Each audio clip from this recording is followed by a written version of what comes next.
today's video we are looking at the Zeiss Biogon ZM 21mm f2.8.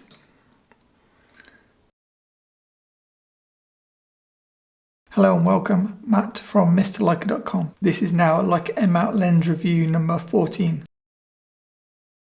Stay with me till the end of the video and I'll show you the Zeiss Biogon 20mm side-by-side comparison to the Voigtlander Color Skopar 21mm. Both lenses are excellent and I'll do a quick overview of what each lens offers. Okay, first things first, how much does this lens cost? I did my usual research ahead of the video and the new price of the 21mm Biogon is around £1,250 and the used price is £750. So let's just give that some context. If you want a new 21mm Leica lens, you would need to buy the 21mm f3.4 lens Super LMR and that would cost you £2,500. Or if you're happy to go with something like the Voigtlander Color Skopar we've already covered in the previous video, you can pick one of those up new for a mere £430. So the Zeiss Biogon is kind of a midway between Leica as a top end price and Voigtlander at the most affordable, and then Zeiss is in the middle. In terms of size and weight, the weight of this lens is 280 grams and it feels heavy-ish. I'd compare it to the Leica Sumlux spherical 50mm f1.4 in terms of it's quite a tall lens and a bit of weight to it. The filter thread size is also the same as the Leica Sumlux 50mm, which we looked at in a previous video, being a 46mm filter thread. So it's bigger than, say, the standard small size of Leica, which is 39mm. Build quality of the Zeiss lenses, I would say, is definitely much lower than both Voigtlander and Leica. It has like a noticeable, here you go. And I'm talking about the newer ZM lenses. This lens has not had a huge amount of use being a wedding lens.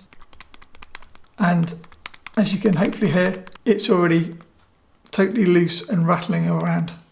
It doesn't affect image quality, but it doesn't give you much confidence when the lens is that poorly made that it's really loose and falling apart.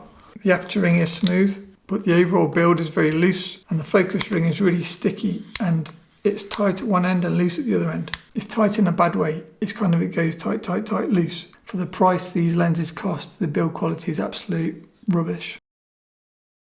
Now if you compare the build quality of the Zeiss Biogon to, say, a Leica, obviously this is just a 50mm lens, but it's beautifully smooth through the movement. There's no rattling, totally silent. And again, nice aperture clicks. Totally different experience. I'm not overly sensitive to, say, the kind of tactile feel of the Leica lenses and the various lenses. I buy a lens to do a job, but equally if I buy a lens to do a job and it's falling to pieces in my hand, then that's absolute rubbish. So not very happy about that. It's also worth noting that the depreciation rate of Zeiss lenses is so much higher than Leica lenses. You buy a Zeiss lens and the price just goes to start off with. If you buy a Leica lens, the price goes maybe down a little bit and then it will go up. If you keep the lens long enough, the price actually goes up and you make money, which makes me feel slightly better for owning multiple lenses. And even Voigtlander prices, Color Skopar 21mm is a great example. £430 new price, £400 used price. So the price between new and used is so slight, showing that they're excellent lenses. Compare that to the Zeiss 21mm Biogon, £1,250, drops down to £750. You're losing £500 between your new price and your used price. For something that's built that badly, I wouldn't necessarily want to buy more Zeiss lenses unless I knew that the build quality had been vastly improved. So being a 21mm lens, it's wider than the frame lines that you get in a Leica M camera. So for example, the Leica M6, which I have here, the widest frame lines start at 28mm. So if you want to use a 21mm Biogon on a Leica M film camera, or say the Leica M8 or Leica M9, any Leica M camera that doesn't have live view or an EVF. So because you cannot compose your image with the built-in frame lines, you need an additional external hot shoe viewfinder. Now personally I think very highly of the Voigtlander viewfinders. This is a 21/25mm Voigtlander viewfinder.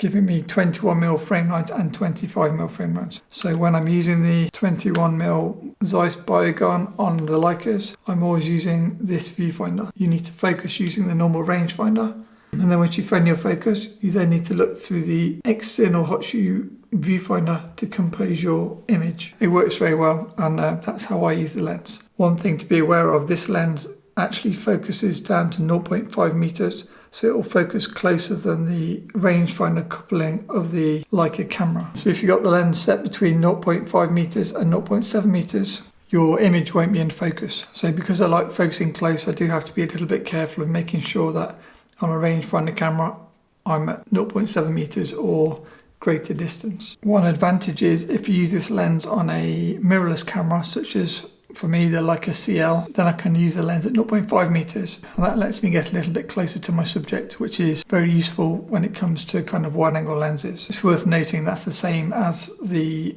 Voigtlander Color Skopar that also focuses down to 0.5 meters. So in terms of lens design, you have F2.8 down to F22 aperture clicks, and there are aperture clicks at every third of a stop,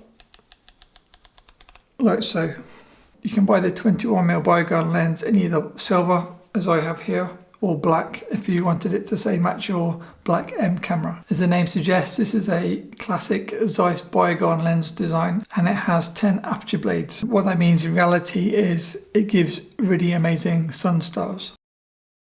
So in terms of the look of this lens, it is very, very sharp. I think I said in the Voigtlander Color Skopar lens review, it is a sharp lens, but this is even sharper. It's like crazy sharp. Even wide open at f2.8, it is very, very sharp. And I never feel I need to go much past f4, f5.6 for absolute sharpness. Because of the amazing Zeiss coatings, I've never seen any issues with flaring, so I never use a lens hood. It's got really amazing micro contrast, which probably helps to the super sharp kind of look of the final image. Being a wide lens, you'd expect some distortion, but there's no kind of visible distortion to my eyes. I'm not really a pixel peeper or someone that shoots kind of these brick wall scenes to check the lines are level, but I've never noticed any kind of really bad distortion. So, and then in terms of vignetting, it does vignette quite heavily. Vignetting is not really an issue for me, and I tend to not use the Leica in-camera presets for different lenses, but I believe if you use a 21mm lens profile, it will remove a lot of the vignetting that you would get without using that profile. For me, I'm very happy with the look from camera. So in terms of what I use this lens for, being a 21mm lens, it's not really my go-to portrait lens for obvious reasons. Partly I love my 50mm lenses, but also 21mm is too wide really for portraits. That said, I have tried this lens for some environmental portraits, and I also really enjoy the 21mm focal length for, say, street photography or travel photography, because I focus so much on size of lenses and cameras for my travel photography. Say if I'm running and things, I've used this lens a lot less out and about than the Color Skopar. That said, if you need kind of ultimate performance, the Biogon is better than the Skopar. So when I do wedding photography, obviously being a 2.8 lens and being super sharp wide open, this is kind of my go-to number one lens for wedding photography. I really enjoy the 21mm focal length for weddings because I'm interested in getting the whole scene and not just kind of a tight crop of an isolated bride or an isolated groom. I really enjoy the 21mm view of the whole room. So for that reason, I use this most for weddings. So here are some example photos. So firstly, some environmental portraits shot in London with the Leica M9 mostly.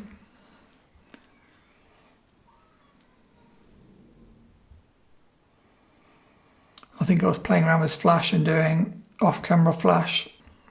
And then for weddings and bridal photography, again, I've used this lens a lot for both weddings and bridal shoots.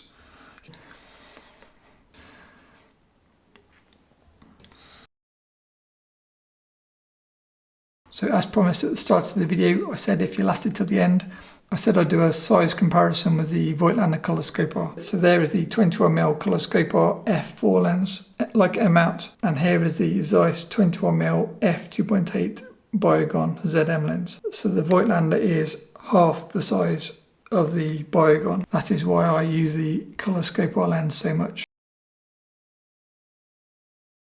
So the Color Skopar is 2 times smaller. It is half the weight, being 136 grams versus 280 grams.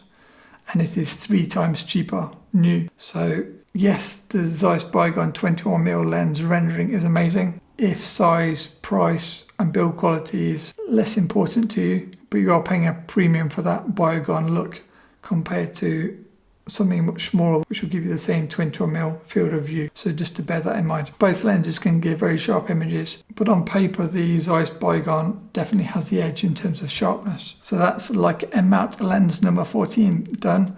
I still have more M Mount lenses to come before we move on to some different Leica lenses. If you enjoyed this video, please give me a thumbs up. And if you're a 21mm Biogon user or have some thoughts on the 21mm Biogon versus the Leica equivalent or the Voigtlander equivalent, please drop me a message in the comments, and like always, I'll get back to you. Thank you for watching. I'm back soon with more Leica lens content.